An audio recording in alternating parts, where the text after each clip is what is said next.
Hey guys, welcome to the Art Marketing Podcast, all the way up to episode 5. Now, in episodes 4 and 3, we did a deep dive into Facebook traffic and basically started setting some fundamental building blocks about some things that I simply think you need to know if you are going to advertise on Facebook. So we're going to get back to that Facebook series, but we don't want it to be the Facebook Marketing Podcast, so we're going to break things up today with an interview, and I've got an absolutely great one. The artist we interviewed, his name is Bill Stidham. And as I was thinking about the episode, I think, to get the most out of it, it would be a whole lot cooler if you could look at his work before you listen to it. And I kind of learned that on that one that we did for episode number 2. It's just, I think it'd be a lot cooler. At least want to give you the opportunity to take a look at his work before it starts. So his website is William K. Stidham. Stidham's STIDHAM.com. So I encourage you to pause it, stop what you're doing, go check out his Sacred Heart series on his website. It's the first thing that pops up, and it'll give you an idea of the kind of work that Bill does. And the question becomes, why should this episode interest you? Why is it worth your time? What are you going to get out of it? So let me say right out of the gates that Bill's one of the most successful artists on our platform, period. He is absolutely killing it. I mean, multiple sales a day, sometimes almost every day. I mean, he's really selling a tremendous amount of art, which is amazing. And if that wasn't great enough, he is 100% doing that, making the majority of those sales in the United States while being a full-time resident in central Mexico. So he doesn't even live in the United States. He works and runs his business from Mexico. So that is just incredibly interesting. And in the episode, we really get into some of the techniques that he's using to do this and accomplish this and pull it off and break it down. So I know from the Facebook comments and replying to them and all the emails that we get and reply to that's the dream. That's the dream for a lot of artists. I mean, pick your place in the world where you'd want to live and paint and be inspired, and then be able to continue to run your e-commerce business in the United States is a pretty killer thing. So let's get into it, and let's really dive into some of his techniques and tactics. One quick disclaimer before we get started: because technical difficulties and because he was in central Mexico, we had to record this one over the phone. So the audio is good; it's not great. I hope that won't be too much of an inconvenience. And on that note, let's get rolling. All right, well, welcome to the Art Marketing Podcast, and we are absolutely thrilled. We've got a special guest with us today, the man, the myth, the legend, Bill Stidham. Bill, how you doing? I'm doing great. It's good to be speaking with you from beautiful San Miguel de Allende, Mexico. The weather's perfect. It's about 70 degrees. Oh, I love it. I love it. So I want to dive right into that part of it and actually start the show there, because I think that story is so fascinating. But before we get into that, why don't you give us just a quick background on who you are and what you do? Well, my name's William K. Stidham. My friends call me Bill, or most everybody calls me Bill. I've been a full-time artist for 10 years now, and I'm a watercolor artist. And I have my claim to fame is a series called the Sacred Heart series, which is a collection of iconic people who have shifted the planet with their gifts, talent, passion, heart, energy. And then I ask, what are you doing with your Sacred Heart? So it's led me to where I'm at today, and I'm very thankful for it. Awesome. And I think, I wanted to start off at the top. Number one, where you're living and the fact that you're pulling this off, and 2, just because it's literally one of the most beautiful places in the entire world. And for the listeners out there, for some context, Bill lives in a place in Mexico, in the state of Guanajuato, in basically central Mexico. It's a UNESCO World Heritage Site, absolutely beautiful. He's got a gallery down there that I've actually stepped foot in, which is amazing. But I think the most amazing part, the most amazing part about you and the lifestyle you have is like there's so much information out there on the internet. It doesn't matter if it's like Tim Ferriss wrote this book called The 4-Hour Work Week, and this concept of remote work and working from a beach anywhere in a tropical MBA. And I love that. And I hear all those stories all the time, and it's fun to fantasize about that, but you're actually doing that, which I think is the most fascinating thing. 4-hour work week sounds pretty good to me too, but I've got a 3-year-old, so that's out the window. It feels like a 24-hour a day, situation. But what art storefronts basically, I guess this kind of dovetails into art storefronts and how I've been able to manage this is that I was basically on the road traveling all over the United States for 9 years, building a clientele base and selling artwork, and never really was satisfied with my website, just from the way it looked and the way it operated, to the back end, to getting paid, all those things, until I came across Art Storefront. So really, I'm very thankful to Art Storefronts because they've enabled me to really increase my online business, and also with the association with Skyline Printing. So it's so easy for people to go on my website, use a discount code for an incentive, purchase my artwork, and have it fulfilled in a very timely manner. So a lot of the anxiety that I used to have is gone now. I just get to focus on marketing, on painting, and on being a human being. That's a long answer, but I hope that kind of helps, Patrick. No, it does. It does. I love it. And out of curiosity, what did you have your website on before?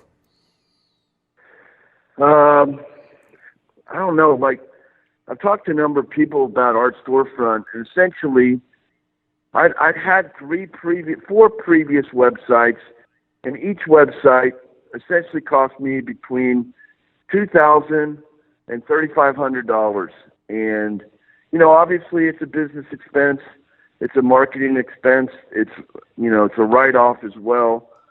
But none of them did the job until I came across you guys' platform. Got it. So you did custom solutions.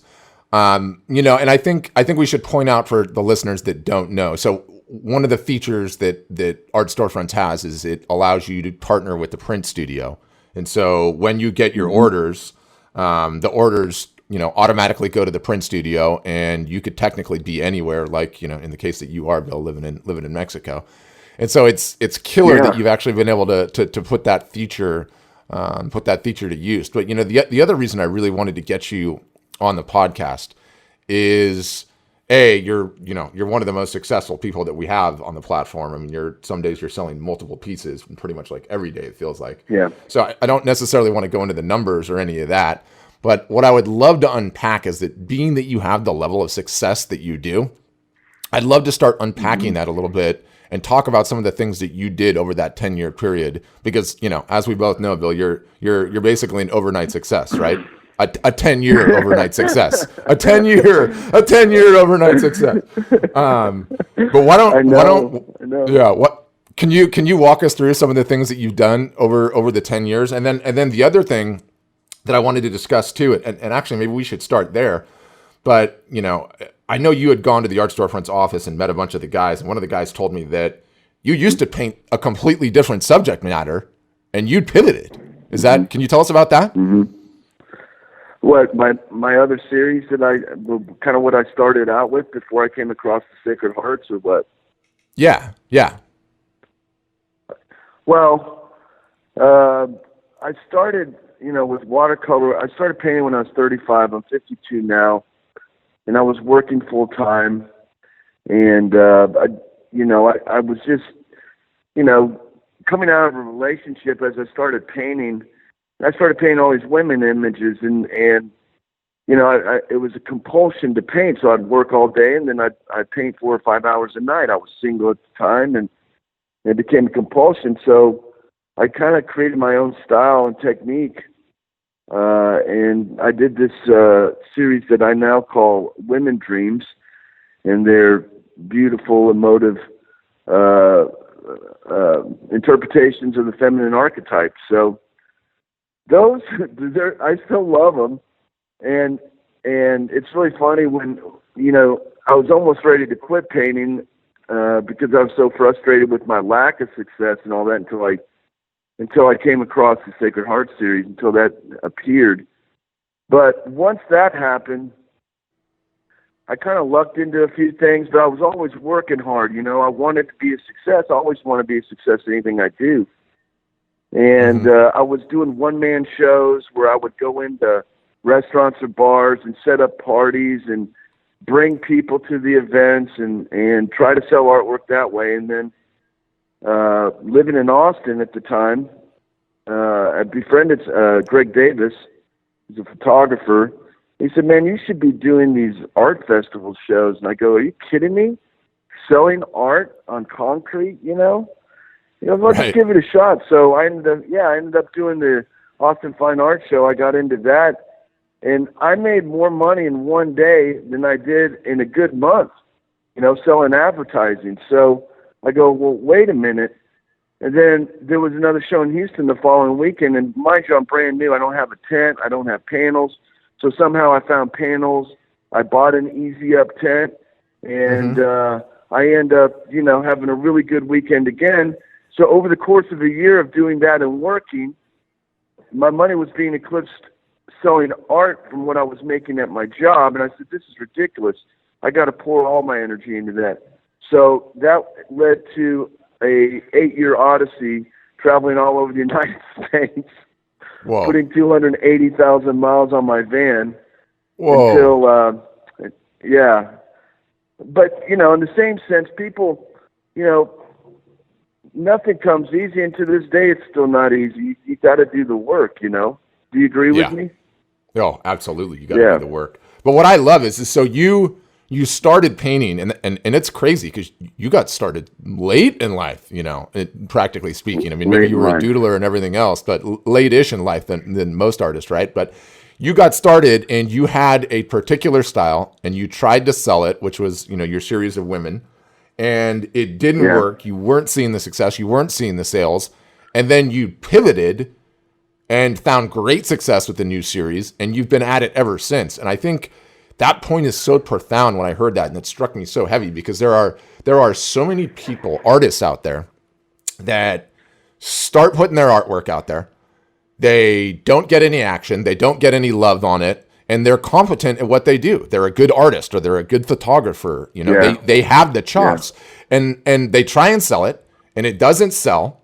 And as a result of that, they're like, art never sells online. This is just terrible. It's too hard to be an artist. And they get into all this negative Nancy business. And what you don't realize is no one's calling you a crappy artist. You probably just have a crappy subject matter. Like if you've got bad subject material, art is no different than the business world. Like the history is littered with stories of great entrepreneurs that started one business that didn't work, pivoted to another one and had great success. And it's like you went and did that on the art side of things, and I think that's profound in and of itself. Yeah, it is in a sense, and I appreciate the nice compliments. I was talking with a buddy of mine yesterday, and I was discussing because he was having problems with his business, and he wanted a little input from me. And I said, I look at the Sacred Heart series, my series of iconic people and musicians. It's like my Dark Side of the Moon, my Pink Floyd Dark Side of the Moon. That was on the charts for years, okay? And, of course, as an artist, you always want to create new stuff. But if this thing over here is doing really well for you and people like it, why stop doing that? You know what I mean? So I do other I'm doing other side, concepts, but right now, those paintings are the ones that sell. So the idea is if you're an artist, that's a God-given gift. And it's probably one of the purposes why you're on the planet at this particular time in the history of the world. So just because one thing isn't successful, continue. You can't stop being an artist. If you're an artist, you can't stop being an artist. You know what I mean? Yeah, I love that. Yeah. I love that. That's great feedback. And to go back and unpack one other thing further, I mean, 220,000 miles on a van. You put in the work there. How many different shows was that? And I mean, I know you built a following out of that. I'd love for you to unpack a little bit how you built that following. Were you gathering email addresses? Were you writing down phone numbers, mailing addresses? Like, how did you do that? I mean, what was that whole circuit about? I'd love to hear some more about it. Well, I mean, my content, my subject matter is, I'm passionate about music, and I paint musicians, and that's what I'm kind of known for.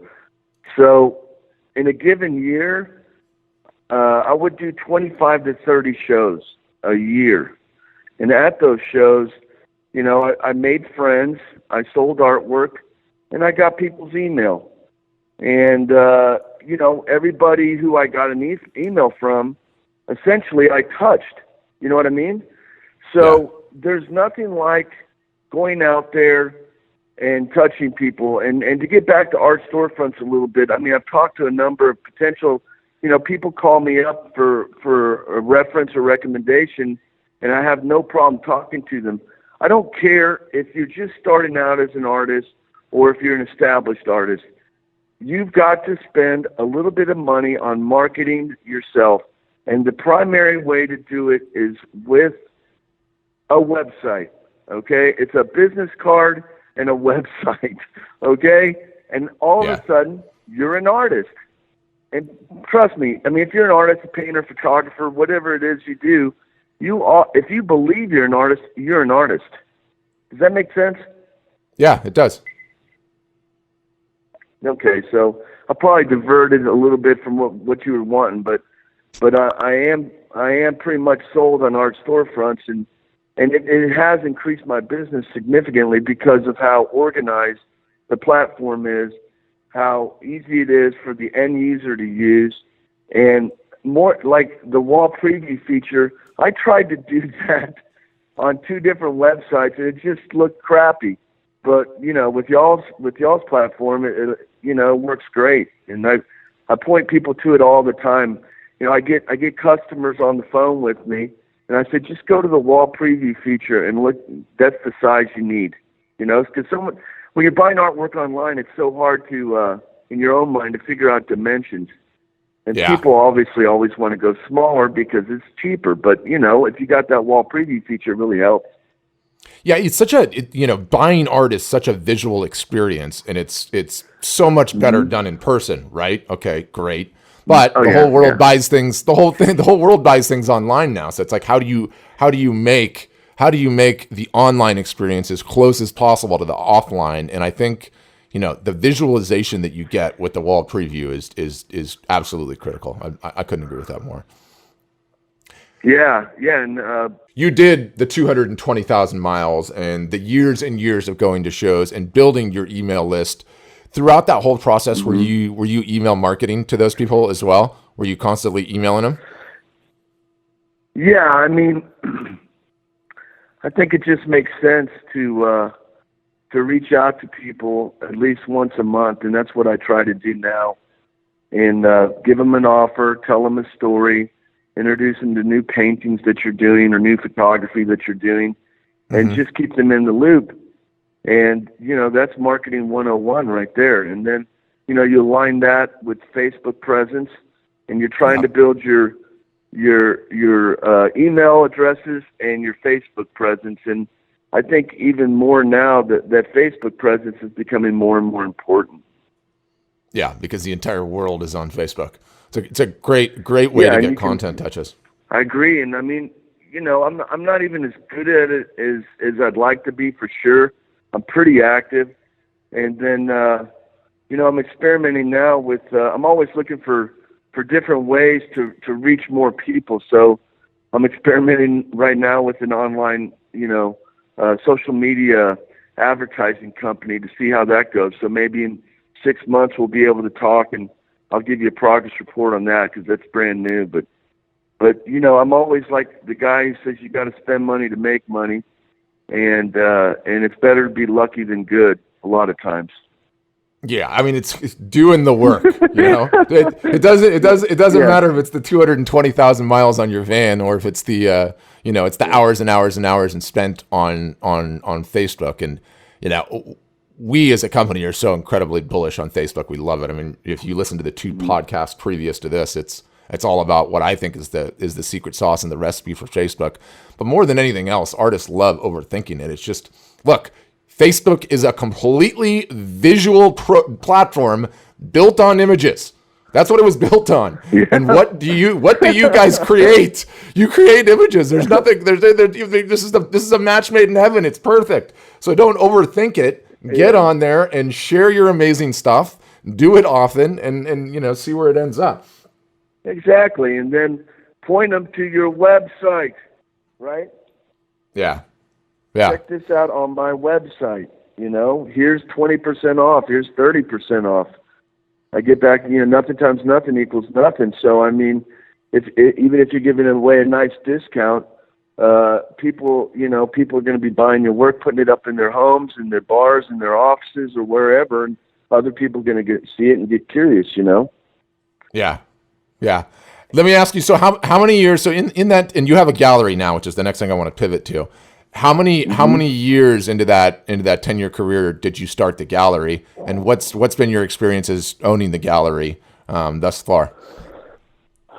Well, I live in a beautiful space, a beautiful part of the world, and my wife, 3.5 years ago, got pregnant, and she's from Mexico, and she lives in a city called Querétaro, which is about 45 minutes to an hour from here. So I immediately thought, not having any living, I have a brother. My parents are gone. I don't have a family. I said, I want that kid to grow up with a family. So Right. San Miguel was a no-brainer to me because I've been here a handful of times.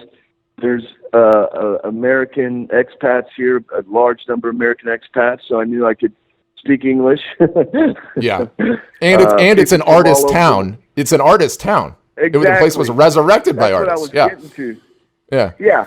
So it was really put on the map by artists, and there's a huge art scene here. And so I came down here, spent some time, figuring the place out, and was fortunate to find a really cool space on a good street and just opened the doors. Did a little bit of marketing as far as, Facebook marketing through some parties, advertised in the paper, but the experience has been great. I mean, I just sold a couple of pieces to a woman from Brazil. I sold art to people from Japan, from Argentina, from France, all of the United States and Mexico. So I'm being here, I'm broadening my scope. I'm going international, brother. Woo! Amazing. Out of curiosity, so the stuff that you sell in the shop down there, do you get that printed in Austin and then shipped down to Mexico, or are you printing it in Mexico? No, I made another financial decision a few years ago to invest in a printer. Mm-hmm. Of course, that thing paid for itself, because I break things down into three different categories. There's the person that's going to buy a coaster or a print. Then there's a person that's going to buy a giclée canvas, spend anywhere from $150 to $600. And then there's an original buyer. So, people out there generally want something cool on their wall, so you got to give it to them in their price range. I invested in a printer, so I do my printing here in Mexico for my Mexican clients and for my international clients. And then all the orders from the United States, I just plug in my order on my website, and no way. In Austin. Sick. Yeah, man. So they don't have to fly home with it. They don't have to fly home with it. You just ship it right to... Wow. Right. Wow. So you've got to them, so you've got the combination going on. So going a brief aside here, because you're running the same system, which is hilarious to me. And this is so personal to me because as I'm on this podcast, there's literally a shop like 3 doors down from your gallery where I bought a light, right? Like San Miguel's also known for like the metalwork. And so I bought this light, and I'm now looking at this light that never got installed because when I was pushing it in the baby stroller, it fell out and it broke. So look what happened to me with having to actually physically carry it home. But the aside is that there's this clothing company here in the United States that's called Bonobos. And they've done kind of a revolutionary thing where they have stores in all the major cities, but there's only samples in the stores. There's no clothes that you take home. So you go in, the guys sit there with the iPads, you try this stuff on, you figure out your fits and everything else. They type your order up, and then boom, they just ship it to you, and you don't walk out with bags or anything, right? But they're actually retail stores. And the amazing thing is, you've got that going on too. This is actually the first I've heard of it. Well, I mean, that's what I do, and then And then also, I mean, I learned that from being years of doing shows where my booth, at my shows was essentially my showroom, and Right. I had, free shipping signs throughout my booth to make people comfortable with the idea of making a decision. They order it, and then I ship it to them off the wall. They order off the wall, and I ship it to them. Yeah. Yeah. So Amazing. I guess it's kind of similar to what you're talking about. Those stores. Yeah. Yeah. Yeah. It's the exact same model, And which is great. yeah, and all those people out there listening. I mean, just another tenet of sales is whatever it takes to make it easiest on the client to make a buying decision. You want to push those buttons, right? Right. Right. Make the sale. All Make right, the sale easy. I digress. No. Yeah, You kidding that's me? what I'm always trying to do. You digress. You're the most interesting man in the world Yeah. right now. You're living in Mexico. You've got the online offline hybrid. I mean, I think this is a great place to end it. I want to be selfish, not selfish with your time because I want to get you back on here. But I think, Appreciate that. To close things up, the other thing that you blew me away with that I love is that you're right. And so many people miss on this on the 3 pricing tiers, right?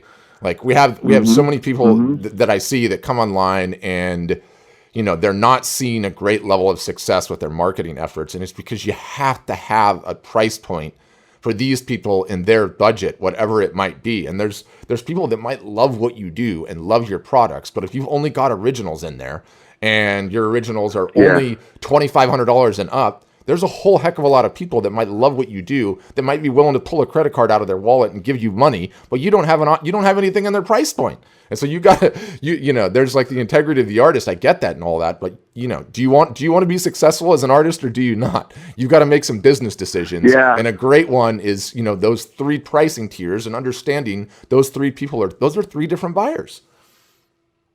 Exactly, man. And it took me a while to figure that out, but I mean, I figured it out, and you said something really interesting, like that thing about integrity, and I get that too. I mean, I think a lot of young artists think that they need to be in a gallery or that they're going to be an overnight success because they're God's gift and all that. But the truth is that you got to go out and find your market, and you got to make it accessible to people in all different walks of life. And so I was just seconding what you said there. So yeah, that's been my experience. I love it. So let's close it up with this. I want to ask you one final question, and that's to the people that are just getting started. And throughout the evolution of the art storefronts business, here's what we found, and then maybe I'll give the context, and I think it'll give you make the answer easier. But we found that for people that are starting out, if you have not, you have to pass the "Does my art suck" test, right? And it's very easy to do.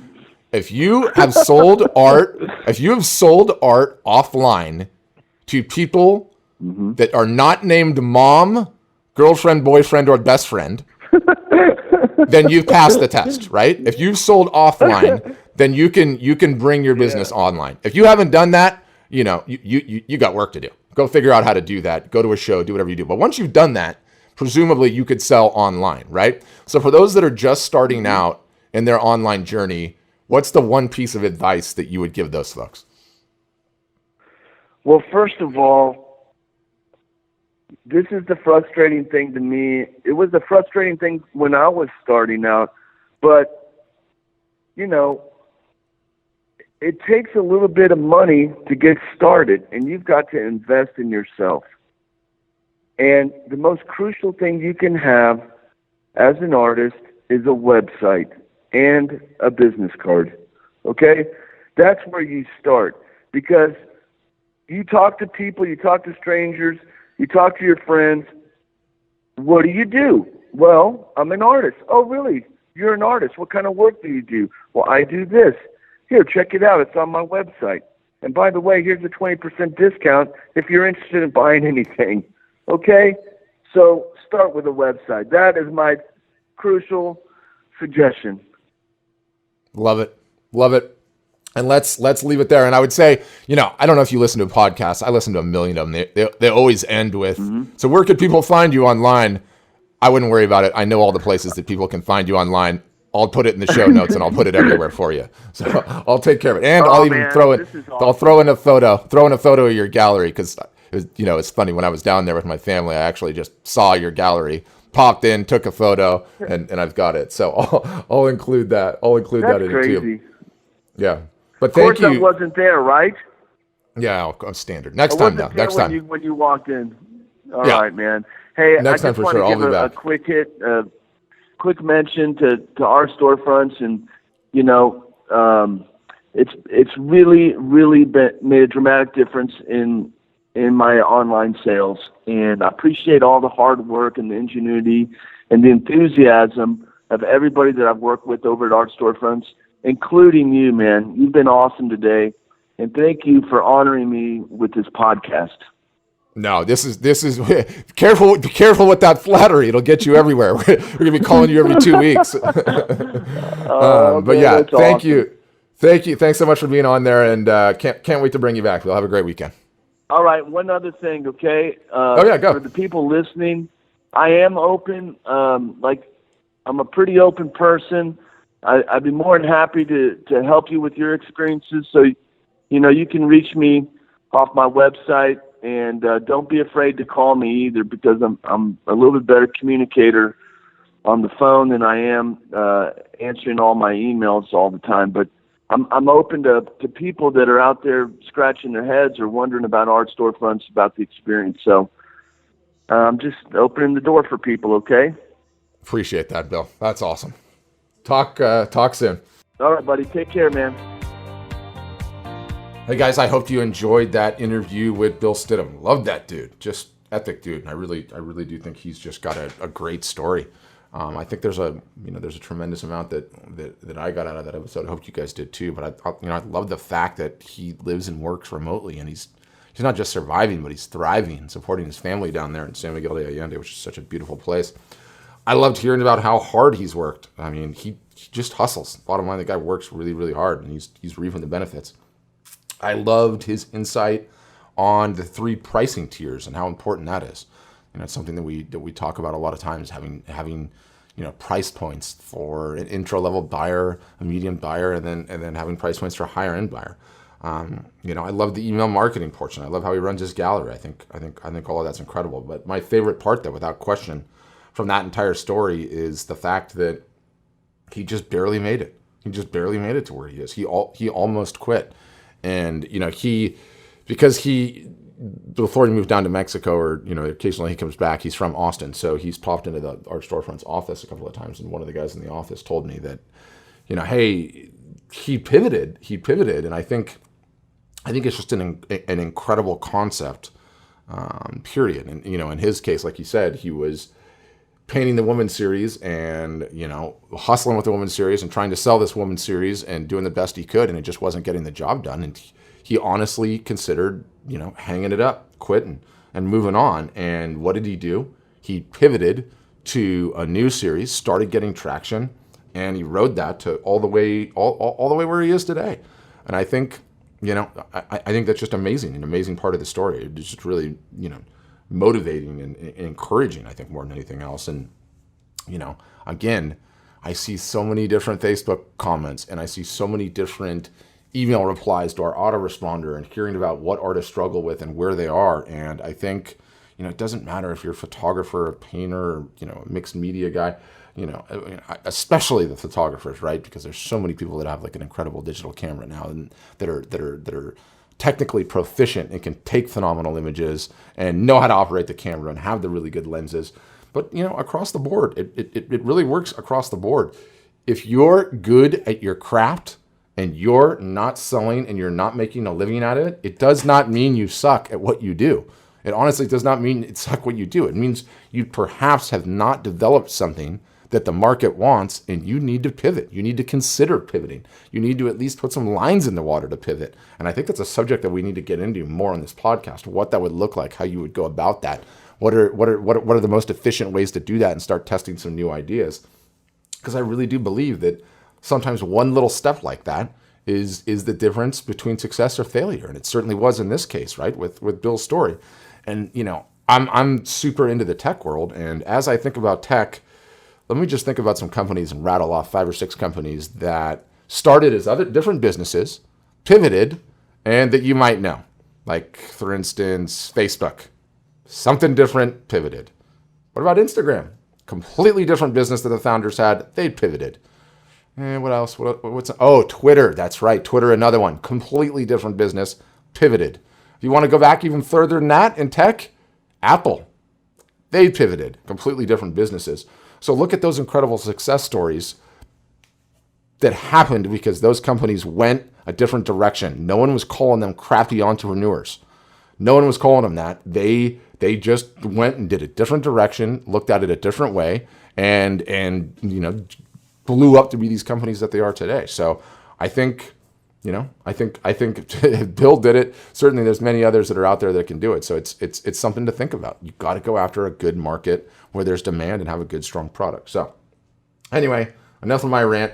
Really hope you enjoyed the episode. To get the show notes, any resources, all of that's mentioned in this episode, you can go to the artmarketingpodcast.com. We've got everything on there. Love for you to subscribe.